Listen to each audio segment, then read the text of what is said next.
people. So we all have different tastes, different interests. Yes.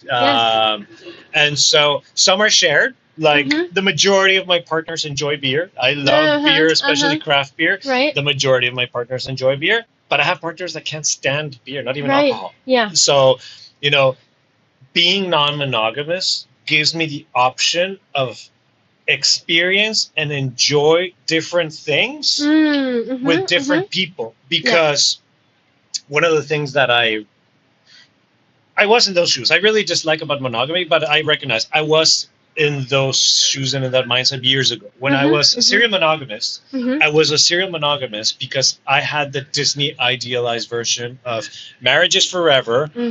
I'll one day find the one, but they really have to be the one, because for me, I held marriage to a high standard. Like, I'm not just going to marry. No, I need to marry the one. And so until I find the one, I'm not going to get married. Right. And so those were actually like ludicrous expectations, because finding one single person that has absolutely everything you ever want, the looks, the intelligence, the emotional intelligence, likes the same things, dislikes the same things, has the same energy level, you can, has the same background, that you can refer back to all these things from your childhood and joke about because you shared those, cartoons you grew up with. It's like finding a single person that is going to have everything. I mean, it's not only impossible, it's actually like ridiculous. And it's also an enormous amount of pressure on one person to expect them to also provide everything for you. So healthy monogamous relationships look like a relationship with a lot of friends. Right, yeah. There's stuff your partner doesn't want to do, your partner might like ballet, you hate ballet, but she'll go to ballet with her friends. Yeah, right. And you like football, she hates football, but you watch football with your friends. So that's what, healthy monogamous relationships look like. Here, I get to do these things with friends that I sometimes also sleep with. Or date, or so it could be romantic or not. But then having multiple partners, I have multiple interests. Some of them overlap. Like I said, several of them like beer, but not all of them do.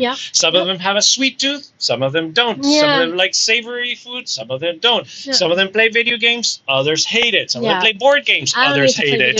You can play video games with whoever else wants to do that. Amazing.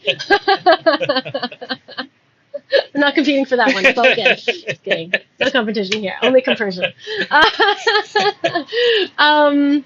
Okay, so dial it back a little bit. So partner one, partner two, and then are there other partners that have come along since? Yeah. There's another partner that's like lives a little further away, so meeting her has been a little bit harder. Deepening the relationship has just been a little bit more strained because of her living situation and just how often we're able to meet. But it's been 5 years, so that has naturally happened. Right. So the first one was 8 years. Yeah. 8 years now. The second one is now how many years? 7. 7 years, and then the third person. 5 years. 5 years. There's been other people that I dated in between that just didn't pan out. I was actually even dating people before I met these partners that I currently have. They would have been longer, but things just like fizzled out, didn't pan out, things happened, and so I'm no longer with those people. I still like keep in touch and whatnot, but we're no longer together. But then yes, another partner now going on 5 years, and then this person that we keep referring to that I've known for over 2 years now. And then other I now hung out with sometimes. We've she is the one that lives with 2 other people, so they're a throuple or a triad. They all 3 share a mortgage, and all 3 share a lot of interests with me. Like they all like rock climbing. I love rock climbing. So we've all gone rock climbing. We've gone rock climbing. I've gone rock climbing with you guys and them. And them together, all 5 of us. That's right. The partner that's up north, she also rock climbs, and we've all 5 of us gone rock climbing together. So and we've they are in a style of polyamory that is known as kitchen table. So there's basically 3: kitchen table, parallel, and those are kind of self-explanatory. Parallel, it never meets, like it's always separate. Yeah. Kitchen table is like, oh, everybody's together, and then in the middle there's garden party, where occasionally you meet, occasionally do some things, especially like bigger events, parties and stuff like that, but you don't necessarily want to hang out all at the same time. So they're very much kitchen table, and so it falls, or like there's natural gravitational pull to like hang out with them in that way. Like, all of us are going rock climbing. Let's go rock climbing. Oh, we're all going to the Pride Parade. Let's all go together and hang out. A big mob. Yeah, we just take over. But then poly gang. Some of my other partners, they're very much parallel. Right. And this many years in, they've met. There's been interactions that have had to happen one way or another. So obviously they've known of each other longer, but at some points, like some of them have met through this situation or that situation. There's still no interest in hanging out, but things are cordial. I think the important thing is they're able to see that, oh, these are also good people. And this is a good story that I could tell from this throuple, was that it happens to be 2 girls and 1 guy, and I'm dating 1 girl. And I mean, funny enough, one of our first dates was actually like rock climbing. Like even before I actually like met people in rock climbing. If you didn't know that, the Venn diagram is almost a circle. But his thing, he didn't admit to it until much later, was like, until he met me, he was more reticent. He was more like, who is this dude? Where's he coming from? What he's like. But once he like met me, he's like, oh, okay, this dude's okay. That like reassured him. That was like very much like, okay, yeah, this dude is actually cool. This is like a good person. So it's like I don't really have anything to be like protective of or anything like that. Jealousy is different, but at least he didn't have to like feel protected. Right. And we've like since like gone out for beers, just the 2 of us, just like hanging out, and like me and your that one that your Metamours, my partner. My Metamours, your partner. We've hung out without Sergio. So like that. So you met her Metamours, her male partner, and you guys hung out. You said just separately, like I mean, the conversation eventually at some point touches on your partners, but it's like as long as we're all good people, you're not roasting them. But you just like he's a cool guy, I'm a cool guy. Let's go, have some beers and chicken wings, and like so that's one of the really nice things, is like that building of community. Yes. And one of the important things too is that the polyamorous community is very well knit. Like a lot of people know each other. A lot of people know about each other. It's small and growing. Small but growing, but a lot of people know each other.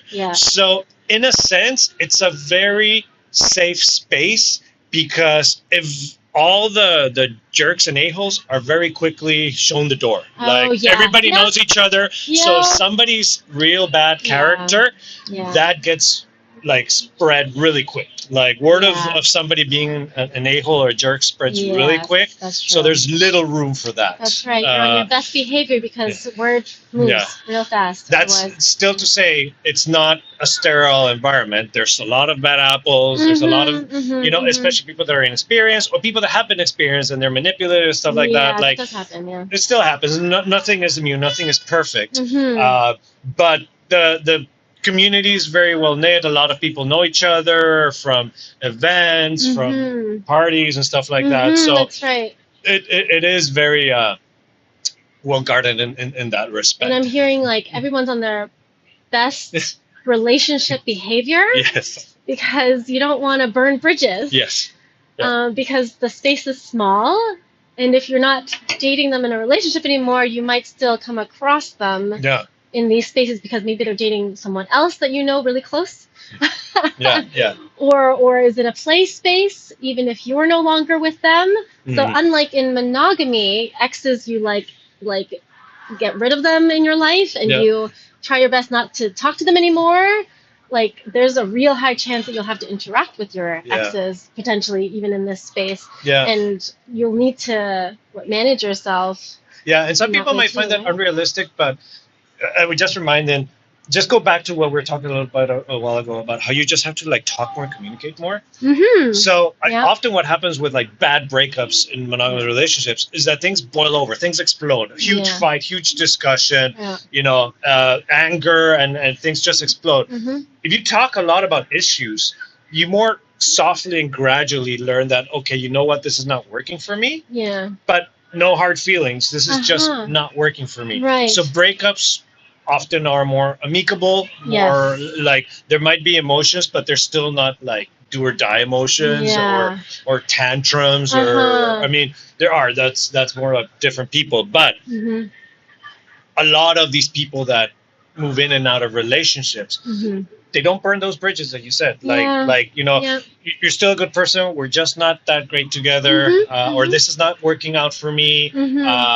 But you know, I wish you well.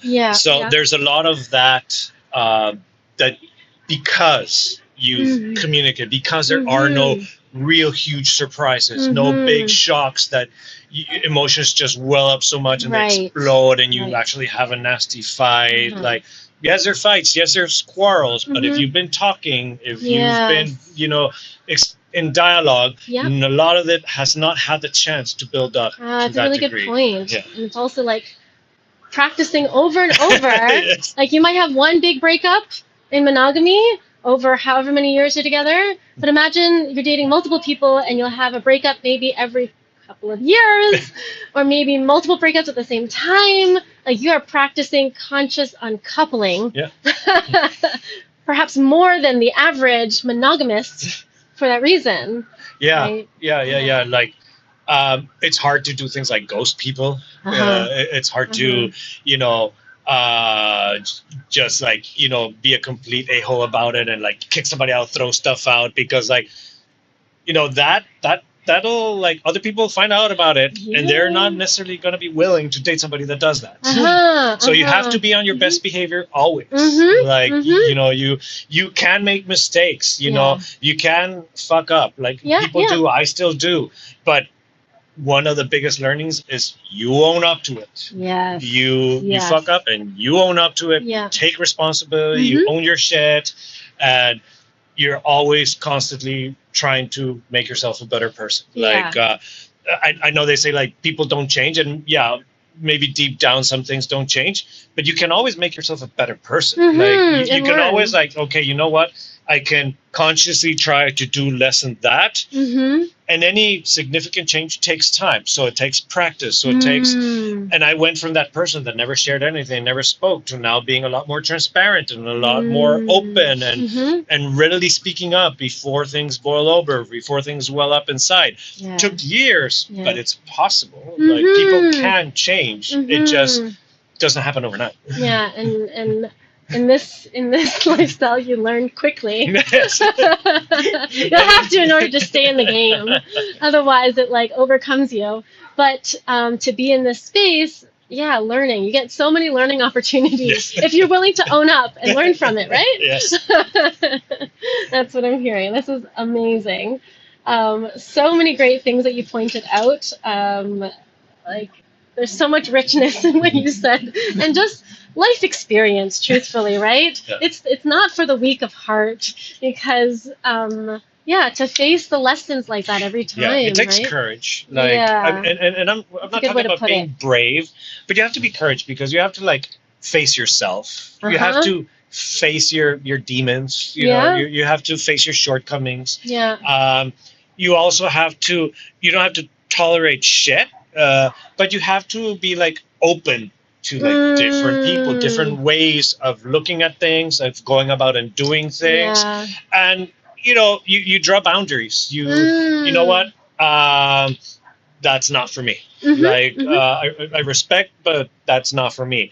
Some boundaries are flexible and can like move over time. Like, in the beginning I didn't think I would be up for that, but you know what, no, I think I can try to make this work.